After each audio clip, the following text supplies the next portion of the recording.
하나님의 말씀 전합니다. 시편, 오늘 읽은 시편 107편은 시편의 마지막 권 5권의 첫 편입니다. 시편 5권은 다른 권과 마찬가지로 아멘으로 끝나지 않습니다. 다시 말하면 시편은 아직 끝나지 않았다는 말입니다. 누가 아멘을 하라고 그것을 남겨두었을까요? 그것을 아멘으로 받는 것은 여러분과 저의 몫입니다. 시편 107편은 전통적인 찬양시이며 이것은 교독하는 시입니다.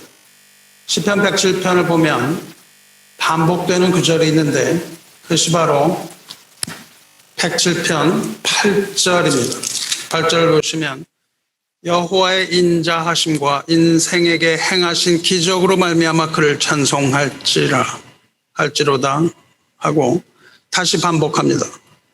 15절에 동일한 것이 반복됩니다. 여호와의 인자하심과 인생에게 행하신 기적으로 말미암아 그를 찬송할지로다. 21절에 동일하게 반복됩니다. 그리고 31절에 동일한 것이 반복되죠. 하나님을 찬송하는 이유는 첫째로는 하나님의 인자하심이요, 두 번째는 우리에게 베푸신 일로 말미암아 하나님을 찬송하는 것이죠. 그렇게 네 번에 걸쳐서 왜 하나님을 찬송해야 하는가, 어째서 하나님을 찬송하는가, 그 구체적인 사례가 나와 있습니다. 그리고 시편 107편은 찬양의 시인데 전통적으로 이것을 읽을 때는 교독해서 읽는 시입니다. 그래서 우리도 이것을 교독했죠. 이 찬송에 있는 것처럼 모든 일에 있어서 범사에 하나님께 감사드리시기 바랍니다. 왜냐하면 그는 선하시며 그의 인자하심이 영원하기 때문입니다. 기독교 신앙은 구원의 신앙입니다. 구원이란 곧 노예 생활로부터의 탈출을 말합니다. 포로 생활로부터의 탈출이 곧 구원입니다. 구원은 곧 애굽 종살이로부터의 탈출이며 바벨론 포로 생활로부터의 탈출이며 죽음으로부터의 탈출을 의미합니다. 그런데 기독교 신앙은 구원과 탈출, 즉 벗어남의 신앙일 뿐만 아니라 벗어날 뿐만 아니라 새 땅으로 들어가는 신앙이며 그 두 곳을 잇는 대이동으로 이어지는 하나의 서사시입니다. 성경은 죽음의 땅을 떠나서 약속의 땅으로 들어가는 순례자의 대장정입니다. 애굽을 떠나서 약속의 땅 가나안으로 들어가는 나그네 이야기입니다. 바벨론을 떠나서 본향으로 들어가는 귀향객의 이야기입니다. 폭풍의 바다를 떠나서 평화의 섬으로 들어가는 난파선 항해자의 이야기입니다. 죽음의 바다를 지나서 생명의 땅으로 들어가는 생명선 이야기입니다. 성경은 이처럼 광야길을 따라서 바닷길을 따라서 대이동하는 하나님의 백성들의 이야기이며 그 모든 여정 가운데 그 뒤에 숨으셔서 어두움 가운데서 모든 것을 섭리로 주관하시며 한 걸음 한 걸음 인도하시는 선하신 하나님의 이야기입니다. 이와 같이 구원을 얻고 죽음의 땅으로부터 벗어나게 되는 것을 우리는 속량이라고 부릅니다. 2절, 여호와의 속량을 받은 자들은 이같이 말할지어다, 그렇게 말씀하시죠. 속량을 구속이라고도 부릅니다. 좀 어렵죠. 처음 듣는 분들은 속량이 무엇인지 구속이 무엇인지 알기 어렵습니다. 영어로는 redeem이라고 부르고, 즉 그것은 합당한 대가를 지불하고 구입한다는 뜻입니다. 원래는 값을 주고 토지나 노예를 사고 팔 때 쓰는 말입니다. 돈을 치르고 사되 돈을 주고 사서 그 노예를 자유롭게 풀어주는 것을 속량이라고 말합니다. 몸값을 받고 포로나 죄수를 석방한다는 뜻입니다. 죄인이나 포로 등 자유가 없는 자를 위해서 보석금이나 대가를 지불하고 자유롭게 해주는 것, 그것이 바로 속량입니다. 저 여러분이 구원을 얻었다면 우리는 여호와의 속량을 받은 자들입니다. 그리스도의 보혈로 구속받은 자들입니다. 본질상 우리는 죄와 허물의 노예였지만 십자가에서 흘리신 어린 양의 보배로운 피로 우리 몸값을 지불하시고 그것도 모두 다 지불하시고 우리를 죄의 쇠사슬로부터 풀려나게 하여 주셨습니다. 할렐루야. 속량이란 것은 잃어버린 것을 도로 찾는다는 뜻이기도 합니다. 잃어버린 양을 다시 찾는 것을 속량이라고 합니다. 그러므로 속량은 죄사함, 즉 속죄를 의미합니다. 그러니 죄인을 속량하신 하나님의 입장에서 보면 그 아들의 피를 통해서 잃어버린 영혼을 다시 찾으신 것, 그것이 속량입니다. 주 안에 사랑하는 성도 여러분, 속량은 값진 것입니다. 그렇지만 그것은 값없이 받는 것입니다. 그것은 귀한 것이지만 값없이 받는 것이에요. 그런데 비록 속량이 하나님께서 베풀어 주시는 하나님의 선물이긴 하지만 속량 받은 자들에게 하나님께서 요구하시는 것이 있습니다. 속량 받은 자들에게 요구하시는 것이 바로 그것입니다. 2절, 여호와의 속량을 받은 자들은 이같이 말할지어다. 여호와께서 대적의 손에서 그들을 속량하사 동서남북 각 지방에서부터 모으셨도다. 속량받은 사람은 이렇게 말하라고 요구하고 계십니다. 하나님께서 대적의 손에서 우리들을 속량하사 동서남북 각 지방에서부터 모으셨도다. 이렇게 말하라고 요구하고 있죠. 속량받은 여러분은 세상을 향하여 이렇게 외칠 의무가 있습니다. 하나님께서 우리 죄를 묻고 있는 우리 대적 마귀의 손에서 우리들을 속량하사 동서남북 각 지방에서부터 우리를 이렇게 모으셨도다. 할렐루야, 아멘 하시기 바랍니다. 하나님은 동서남북에 사는 모든 백성을 속량하시고 그 백성들을 각 지방에서 모으셨습니다. 애굽으로부터도 부르시고 바벨론으로부터도 부르셨습니다. 원근 각지로부터 하나님의 백성을 다 불러 모으십니다. 어떤 곳에서는 하나님께서 휘파람 불어 모으신다고 기록되어 있습니다. 하나님께서는 죄인들을 부르십니다. 그런데 모인 백성들이 들어가는 그곳은 약속의 땅이 아닙니다. 애굽을 탈출하는 이스라엘 백성들이 곧바로 젖과 꿀이 흐르는 땅 가나안으로 들어가시 않은 것처럼 그렇습니다. 애굽에서 나온 이스라엘 백성들은 하나님께서 약속하신 젖과 꿀이 흐르는 가나안 땅으로 가기 전 광야, 즉 사막에서 40년을 보냅니다. 애굽에서 가나안은 걸어서 일주일이면 가는 짧은 거리지만 그들은 그곳에서 40년이라는 긴 세월 보냅니다. 왜 그렇습니까? 왜 하나님께서 속량한 그 백성들을 광야에 두셨을까요?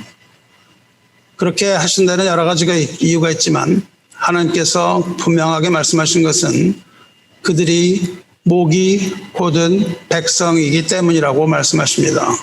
곧은 목을 가진 백성들, 곧은 목은 영어로 stiff neck입니다. 곧은 목을 가진 백성이란 하나님의 말씀을 듣지 않는 완악한 백성을 말하며 하나님의 말씀을 듣기 싫어하는 백성, 하나님의 말씀을 듣고도 순종하지 않고 거역하는 백성 말합니다. 말씀을 믿지 않는 백성 말합니다. 말씀을 믿지 않기 때문에 순종하지 않는다는 것이죠. 이러한 백성을 하나님께서는 여러 곳에 걸쳐서 여러 곳에서 질책하십니다. 내가 알거니와 너는 완고하며 내 목은 쇠 힘줄이요 내 이마는 노시라.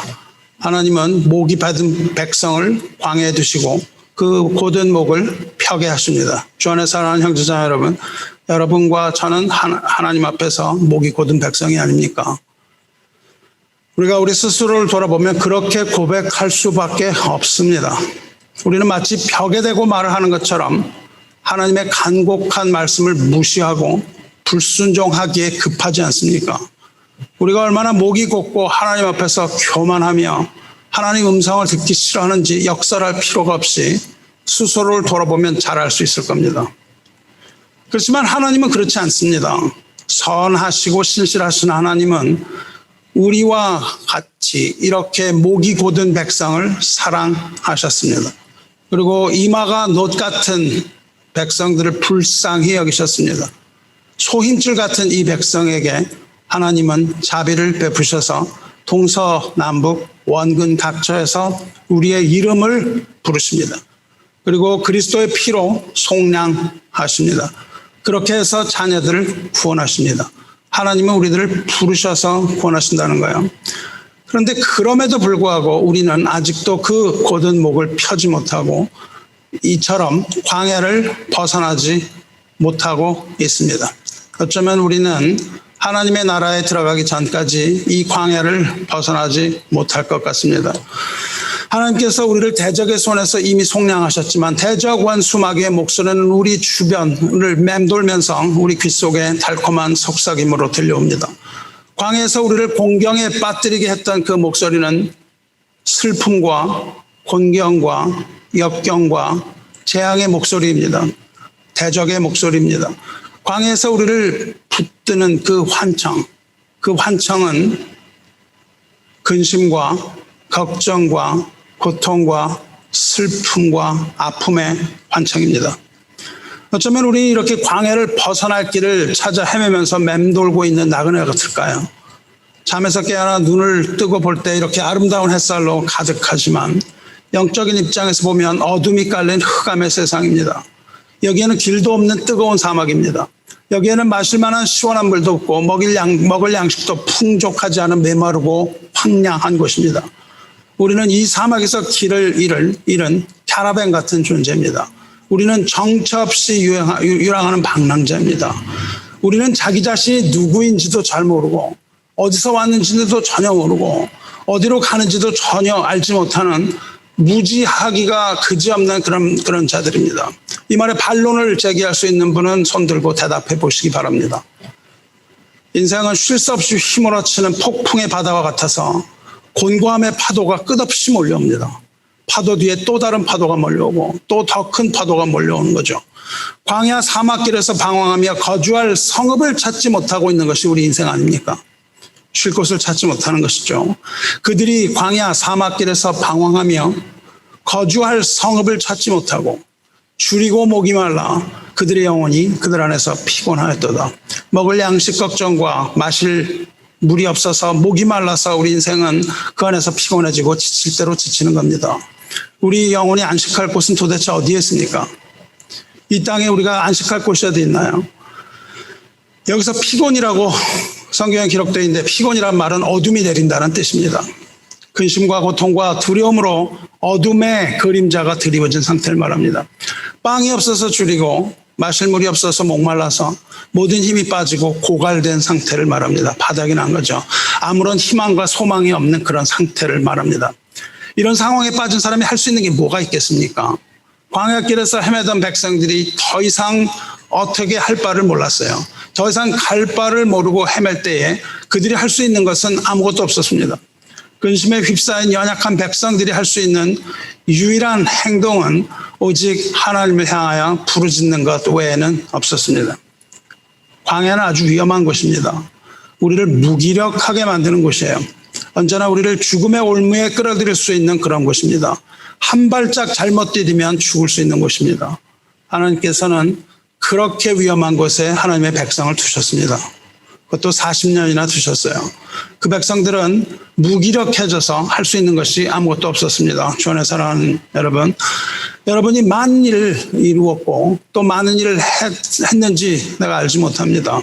그러나 여러분에게 지혜가 있다면 여러분이 여러분의 힘으로 할 수 있는 것이 거의 없다는 것을 알 수 있습니다. 이것은 무엇을 많이 했다고 생각할 때 점점 알게 되는 거예요. 무슨 일을 하지 못했을 때는 많은 일을 했다고 생각을 합니다. 그러나 일을 점점 할수록 내 힘으로 할 수 있는 것이 없다는 것, 그것을 깨닫게 되고 겸손해지는 것이죠. 이러한 고백을 할 수 있는 사람이 지혜로운 사람입니다. 영적으로도 마찬가지입니다. 영적으로 우리가 높다고 생각할 때, 섰다고 생각할 때 조심하라고 말씀하신 이유입니다. 특히 여러분이 할 수 있는 게 하나도 없지만 특히 생명에 대하여 여러분이 할 수 있는 것은 무엇입니까? 여러분은 단 1초의 생명도 주관하지 못합니다. 죽음에 대하여 여러분이 할 수 있는 게 무엇입니까? 세상에서 죽음을 이길 수 있는 사람은 아무도 없었고 이긴 사람도 없었고 이길 사람도 없는 겁니다. 그렇게 연약하고 아무것도 할 수 없는 백성들을 하나님께서는 그토록 위험한 광야에 계속 두셨다는 거예요. 우리는 이 무서운 광야가 가져다주는 이 영적으로 이 무서운 광야가 가져다주는 그 두려움으로부터 스스로를 지킬 수가 없습니다. 그러나 하나님께서 우리에게 우리를 지킬 수 있는 아주 강력한 무기 하나를 우리에게 주셨습니다. 하나님께서 그들을 광야에 내보내시면서 아주 강력한 무기를 하나 주셨어요. 그 강력한 무기가 무엇인지 아십니까?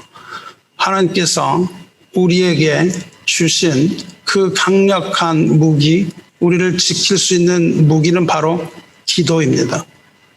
하나님 앞에 마음을 쏟아놓는 기도입니다. 우리가 하나님으로부터 받은 강력한 무기는 바로 부르짖는 기도입니다. 부르짖는 기도는 하나님의 보좌를 움직이는 기도입니다. 하나님은 부르짖는 기도를 들으시는 하나님입니다. 물론 침묵의 기도를 들으십니다. 그러나 우리 마음 가운데 부르짖는 그 애원하는 간구를 하나님께서는 간과하지 않으십니다. 이스라엘 백성들이 애굽에서 종살이 하던 때 고된 노동으로 탄식하여 하나님 앞에 부르짖을 때 그들의 부르짖는 그 부르짖음이 하나님의 보좌에 상달됐습니다. 하나님은 우리의 신음소리를 귀 기울여서 들으시는 하나님이시며 또한 하나님은 기억하시는 하나님이시며 하나님은 잊지 아니하시는 하나님이십니다. 이스라엘 백성의 부르심을 들으신 하나님은 아브라함과 이삭과 야곱에게 세운 그 언약을 기억하셨습니다. 백성 등의 부르심을 들으시고 하나님은 그 언약을 잊지 않고 그들과 스스로 맺은 그 언약을 기억하시고 하나님께서는 곧 그의 종 모세를 부르십니다. 그리고 부르짖는 그 백성들을 구원해 내십니다. 하나님은 들으시는 하나님이십니다. 하나님은 말씀하시는 하나님이시지만 그러나 하나님께서는 그와 동시에 들으시는 하나님이십니다. 그리고 하나님은 하나님의 말씀을 기억하시는 하나님이십니다. 하나님의 언약을 기억하시는 하나님입니다. 저는 형제 여러분, 하나님이 이스라엘 백성을 애굽으로부터 탈출시키셨던 것처럼 이제 동서남북으로부터 하나님의 백성을 모시고 그들을 세상으로부터 구원하여 하나님의 나라로 인도하겠다고 약속하셨어요. 이것은 오로지 그리스도의 십자가 보혈의 공로로만 이루어지는 것으로 그것은 순전한 하나님의 은혜요, 하나님의 자비요, 하나님의 사랑인 것이죠. 그리스도의 십자가는 순식간에 눈 깜짝할 사이에 우리를 구원합니다.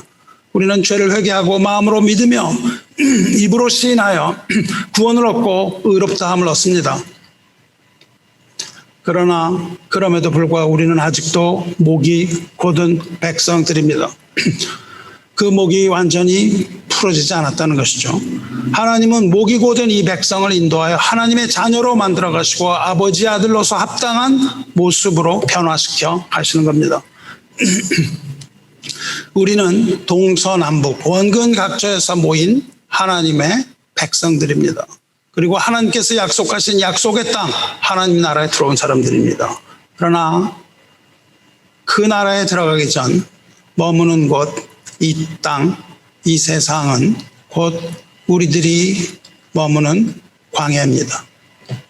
그리스도의 보혈로 생명을 얻게 된 우리도 아직은 그 죽음의 땅에서 생명을 얻다가는 생명의 땅으로 가는 길목, 인생의 광야에 머물고 이 땅에 살아가고 있습니다.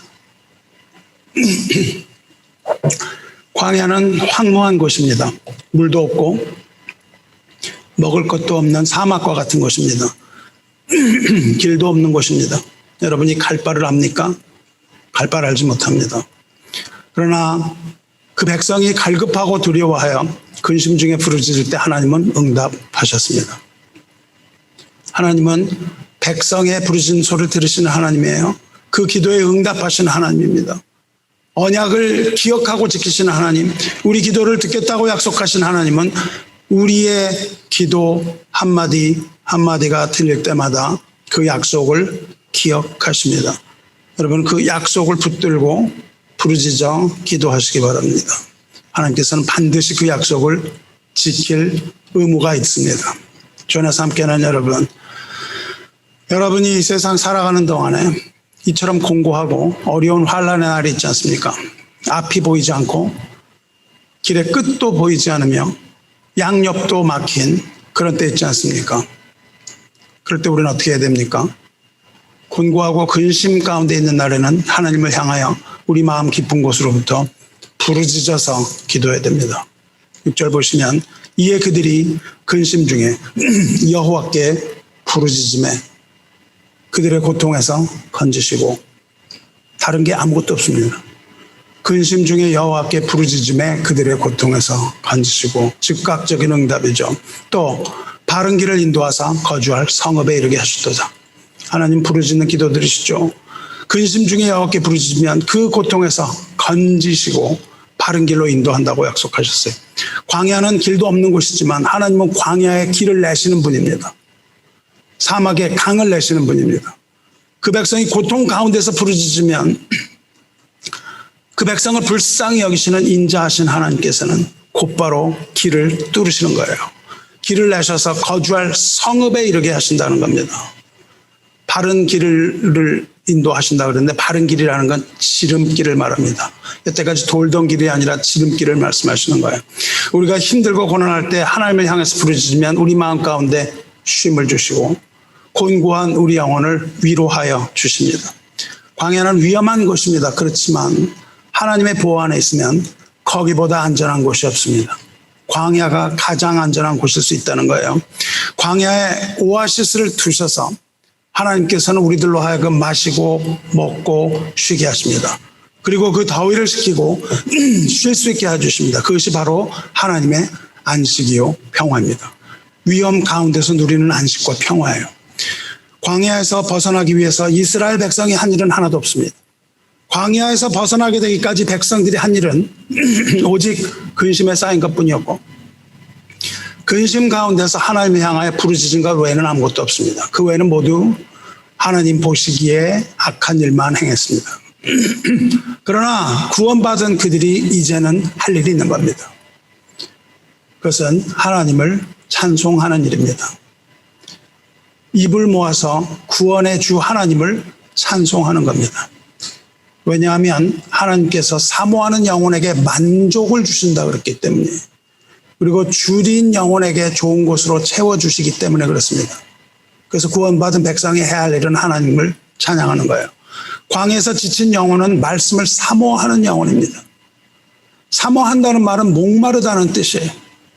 성령의 목마른 자 되시기 바랍니다. 그것을 깨달으시기 바라요. 여러분이 목마른 것은 목이 말라서 목이 마른 것이 아니라 성령에 대한 갈급함입니다. 말씀에 대한 배고픔이에요. 여러분이 배고픈 것은 말씀에 대한 배고픔인데 무엇을 찾고 있습니까? 목마를 때 무엇을 찾고 있습니까? 목마를 때 성령의 임재를 찾는 것이고 배고플 때 하나님의 말씀을 찾는 것입니다.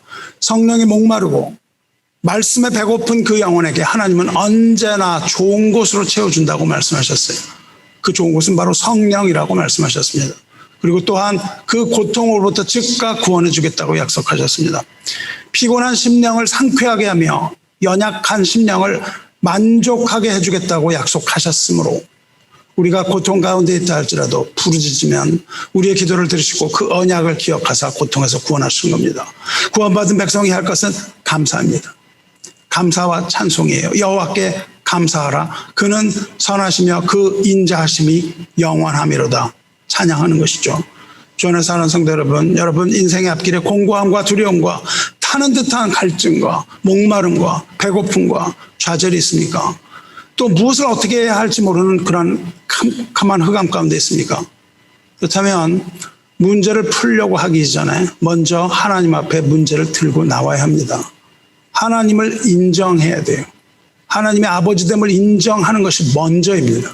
그리고 하나님의 도우심을 구하는 겁니다. 하나님을 인정하고 그 하나님의 도우실 수 있는 살아서 역동적으로 움직이시는 하나님인 것을 인정하고 하나님에게 도우심을 구하기 바랍니다. 부르짖음으로 하나님 앞에 도움을 구하기 바라요. 인생의 이 모든 무거운 짐은 다 예수 앞에 내려놓으시기 바라요. 그리고 예수님 앞에서 도움을 청하시기 바랍니다. 나의 자신감과 나의 어떠한 것을 하나님 앞에 주장하지 말고 우리는 하나님 앞에 엎드려서 하나님의 자비를 구하는 겁니다. 예수께서는 우리의 기도를 들으십니다. 그리고 예수께서도 우리의 약속을 기억하시고 새 언약을 기억하시고 내 이름으로 구하면 반드시 시행할 것이라고 말씀하셨습니다. 반드시 시행하겠다고 하셨어요. 강력한 믿음의 기도로 모든 문제 해결하고 승리를 이루는 성도 되시기를 우리 주 예수 그리스도의 이름으로 축원합니다. 하나님이 백성이 그 고통 가운데 부르짖으면 하나님께서는 그 기도를 들으시고 맺으신 언약 이행하셔서 바른 길로 인도하시고 거주할 성읍에 머물게 하겠다고 말씀하셨어요. 그리고 하나님의 백성들 그곳에서 하나님께 찬송 드리며 영원히 하나님 찬양하는 겁니다. 이것이 시편 107편의 말씀이에요. 그런데 이 시편은 땅에 속한 사람에 관한 겁니다. 여러분과 저는 아직 이 땅을 살아가는 자들입니다. 이 땅에 발을 디디고 살아가는 자들이에요. 이 땅에 속한 사람들은 흙으로 지으신 아담의 후손입니다. 그러므로 우리는 오직 흙에 불과합니다. 이 땅을 살아가는 땅의 사람들이에요. 시편 107편 본문은 땅에 속한 사람들의 그 땅에서의 삶과 땅에서 일어나는 모든 문제들에 관한 겁니다. 그들이 부르짖었던 것은 이 땅의 일 때문에 그랬어요. 땅에 속한 사람들은 바벨탑 사건 이후에 하나님께서 모두 세상으로 다 흩으셨습니다. 그리고 아직도 우리는 이 땅에 흩어져서 살고 있습니다. 그러나 이제 하나님께서는 그 백성들을 다시 모으겠다고 말씀하셨어요. 동서남북에서 모십니다. 휘파람을 불어서 모으신다고 하셨어요. 그래서 모든 흩어졌던 백성은 다시 모이는 겁니다. 이제 우리가 모일 것은 하나님의 나라, 하나님의 보좌 앞에 모이는 거예요. 계시록 7장 본문 말씀에 기록된 그대로입니다.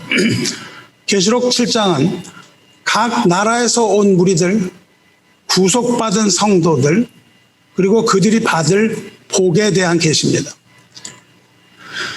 여기에는 그 앞부분에서 언급되었던 대환란 후의 이야기입니다. 중간의 이야기죠. 그 언급되었던 그 대환란 가운데서 하나님을 배신하지 않고 인내함으로 영광을 얻게 될 14만 4천 명 흰옷을 입은 허다한 무리들이 등장합니다. 여기서 하나님의 보좌 앞에 모인 14만 4천 명은 난해구절로 도대체 누가 14만 4천 명인지에 대해서 논란이 계속 일어났어요. 그래서 여호와의 증인이나 신천지 같은 수많은 이단들은 아전인수격으로 자기들만이 14만 4천에 속한다고 주장해왔습니다. 그런데 여기서 분명한 것은 인간의 입장으로 볼 때 수를 셀 수 없을 만큼 큰 무리를 말하면 분명합니다. 우리가 알지 못하는 부분에 대해서는 우리의 입을 막아야 합니다. 이것을 억지로 풀려고 하다가 우리는 하나님께서 우리를 생명으로서 떨어지게 하는 일도 있을 수 있다고 하셨기 때문입니다. 이들이 누구인지는 그러나 그 후에 알려집니다. 14절에서 보는 바와 같이 이들은 14만 4천 명이 누구라고 직접 얘기하지만 않지만 이 14만 4천 명은 큰 환란에서 나오는 자들입니다. 하나님의 나라, 하나님의 보좌에 가기 위하여 반드시 큰 환란을 통과해야만 하는 거예요. 즉 이들이 하나님의 보좌에 나오기 전에 그 큰 환란 가운데를 통과했던 것을 알 수 있습니다.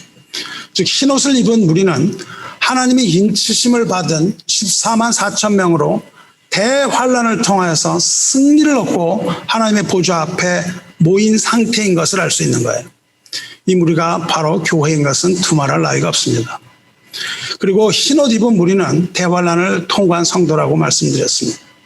환란 가운데 있는 교회는 전투 가운데 있는 교회입니다. 환란은 전투예요. 이 땅에 있는 모든 교회는 하나도 빠지지 않고 아직도 악과 전투하고 있는 전투적인 교회입니다.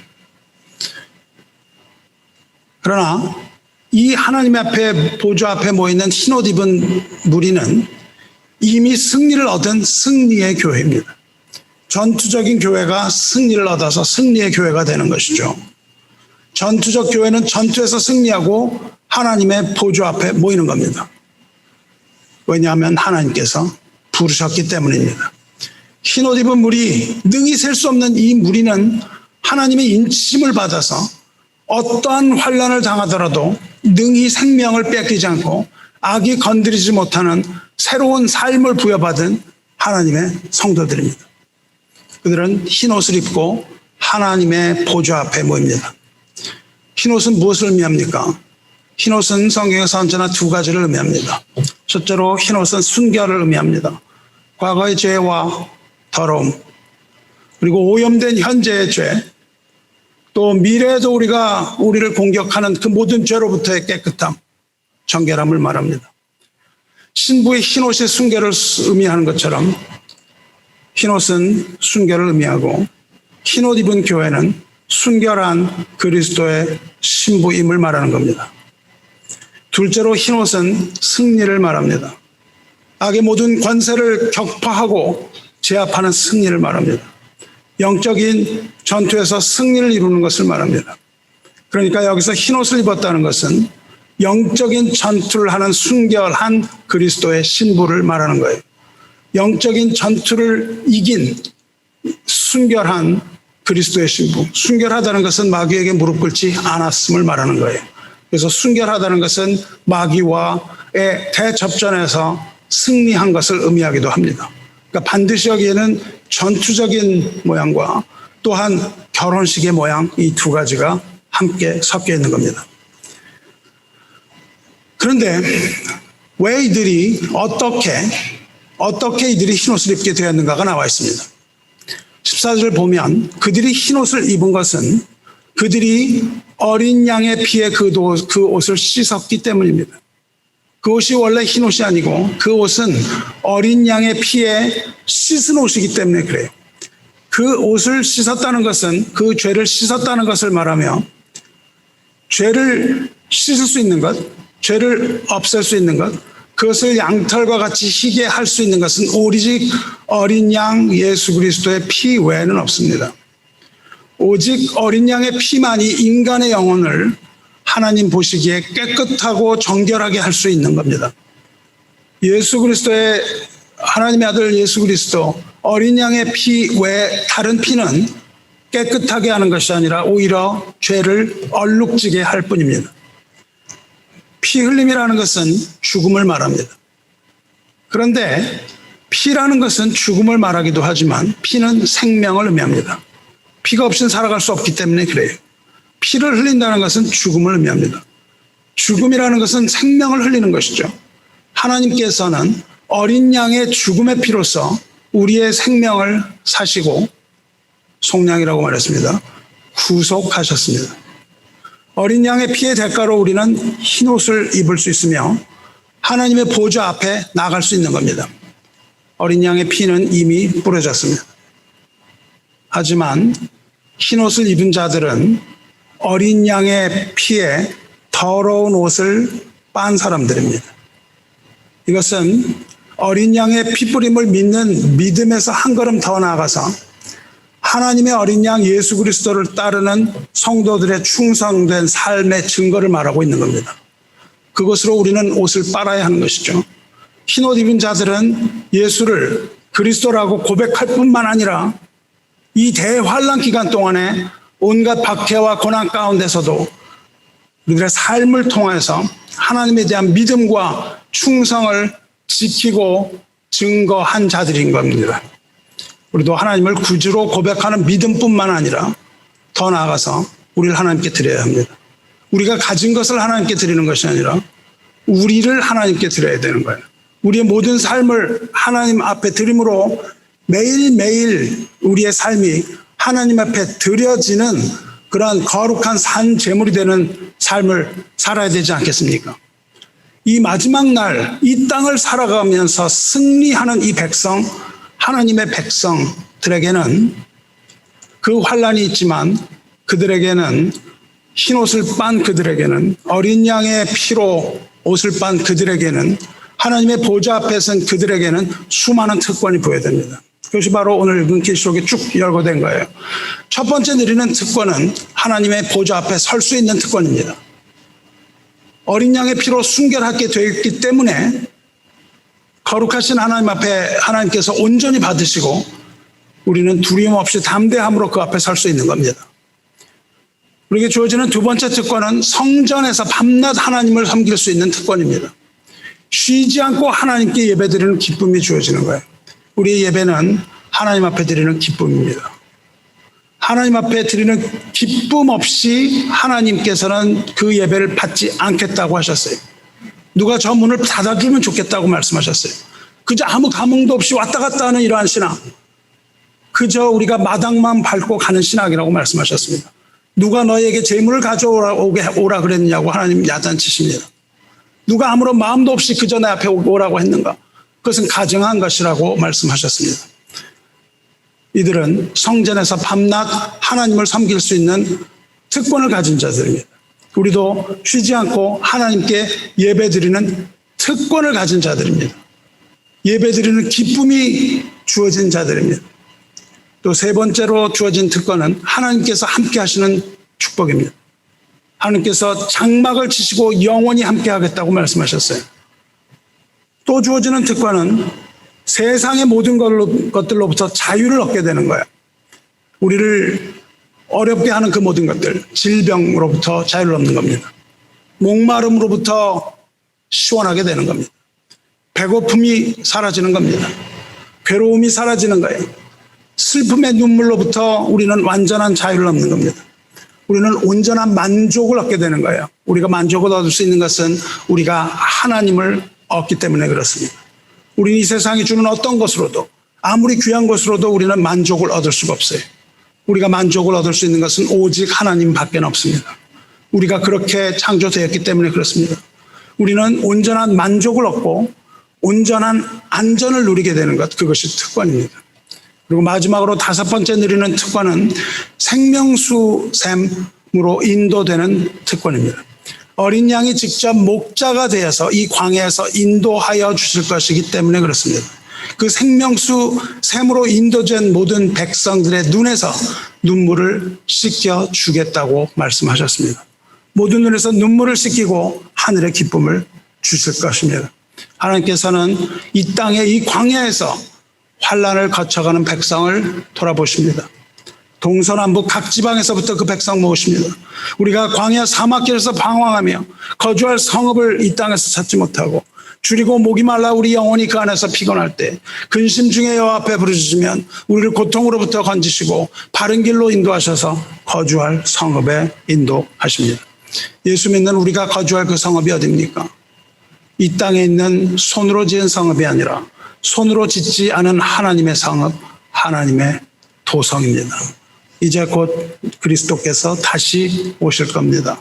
그때는 각 나라와 각 족속과 백성과 방언에서 아무도 능히 셀 수 없는 무리가 나와서 흰옷을 입고 하나님의 어린 양 앞에 서게 되는 겁니다. 하나님의 보좌 앞에 서는 거예요. 그때가 바로 우리도 모두 흰옷을 입고 하나님의 보좌 앞에 서는 날이 될 겁니다. 보좌 앞에 선 그 흰옷 입은 백성들은 큰 소리로 외쳐서 이런 노래로 하나님을 찬송합니다. 구원하심이 보좌에 앉으신 우리 하나님과 어린 양에게 있도다. 구원하심이 보좌에 앉으신 우리 하나님과 어린 양께 있도다. 이렇게 소리 높여 찬송하는 겁니다. 우리가 그렇게 찬송하면 그 노래에 화답하는 자들이 있습니다. 우리가 하나님의 보좌 앞에서 그렇게 찬송할 때, 구원하심이 보좌에 앉으신 우리 하나님과 어린 양에게 있도다 찬송할 때에, 그때에 하늘에 있는 모든 천사와 모든 장로와 거기에 있는 모든 백성이 다 하나님 앞에 꿇어 엎드리는 겁니다. 꿇어 엎드리고 이런 노래로 화답하여 하나님 찬양합니다. 아멘. 찬송과 영광과 지혜와 감사와 존귀와 권능과 힘이 우리 하나님께 세세도록 있을지어다. 아멘. 아멘. 찬송과 영광과 지혜와 감사와 존귀와 권능과 힘이 우리 하나님께 세세토록 있을지어다. 아멘 하고 그 천사와 모든 장로들이 엎드려서 하나님께 경배드리는 것, 이것이 천상의 예배입니다.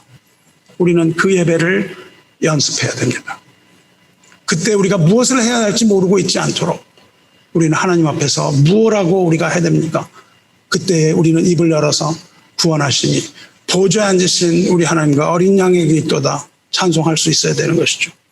말씀 맺겠습니다. 주 안에 사랑하는 여러분, 여러분은 오늘 주신 이 말씀을 절대 잊지 마시기 바랍니다. 여러분과 내가 살아갈 이 땅과 이 고통의 바다에서 아직 우리가 겪어야 할 어려움과 슬픔이 끝나지 않았습니다. 아니, 끝난 것이 아니라 이제 시작입니다. 우리 앞길에는 큰 환란이 기다리고 있는 겁니다. 이 정도 환란을 우리가 이기지 못하면 그 환란을 어떻게 이기겠습니까? 연습해야 됩니다. 훈련받아야 돼요. 충성해야 됩니다. 오늘 말씀으로 여러분 위로받으시기 바라요. 그리고 이것을 기억함으로 모든 환난 중에서 승리하시기 바랍니다. 하나님의 말씀은 충성입니다. 그리고 지금은 우리가 하나님 앞에 부르짖을 때입니다. 작은 환난에서 부르짖는 사람이 큰 환난 되었을 때 우리는 부르짖을 수 있기 때문에 그래요. 하나님께서 들으실 수 있도록 여러분 마음 가운데 울림이 있는 목소리로 하나님을 향해서 부르짖으시기 바랍니다. 하나님께서 하늘에서 들으시고 응답하실 것입니다. 그리고 승리를 얻은 후에 주님의 이름을 찬양하고 주님께 감사드림으로 주님의 이름을 높이기를 주님의 이름으로 축원합니다. 마지막으로 다시 한번 말씀 읽고 마치겠습니다. 여호와께 감사하라. 그는 선하시며 그 인자심이 영원함이로다. 우리 함께 읽겠습니다. 여호와께 감사하라. 그는 선하시며 그 인자하심이 영원함이로다. 아멘. 기도하겠습니다. 은혜로우시고 자비로우신 하나님 아버지, 하나님의 은혜와 사랑에 감사드리나이다. 고단한 인생길 걸어가는 하나님의 백성들에게 오늘 또한 생명의 말씀을 주시고 성령으로 인도해 주심을 인하여 감사드리나이다. 하나님은 인자하시고 자비로우셔서 그 백성들이 부르짖는 기도를 외면치 못하시고 그들을 돌아보사 그 곤고함으로부터 구원하시는 선하시며 은혜로우신 사랑과 인애의 하나님이심을 알았나이다. 그 사랑으로 인하여 세상에 독생자를 보내시고 그를 믿는 자마다 멸망치 않고 아버지에게로 갈 길을 열어주심을 인하여 우리가 또한 감사와 찬송을 드리며 구원의 기쁨으로 하나님의 이름을 높이게 하여 주옵소서. 여기 자리에 또한 하나님의 백성들을 모으셨으니 우리가 모여서 드리는 찬송을 받으시고 우리들에게 기쁨과 평강과 믿음을 내려 주시옵소서. 우리가 걷는 이 광야길에 샘물을 내어 주셔서 하나님의 나라에 도달할 때까지 쉬어갈 수 있게 해주신 하나님께 감사드리며 주님의 날에 하나님의 심판대 앞에 담대함으로 설 수 있는 구원의 확신을 허락하여 주시는 우리 주 예수 그리스도의 권능의 이름으로 기도드리옵나이다. 아멘.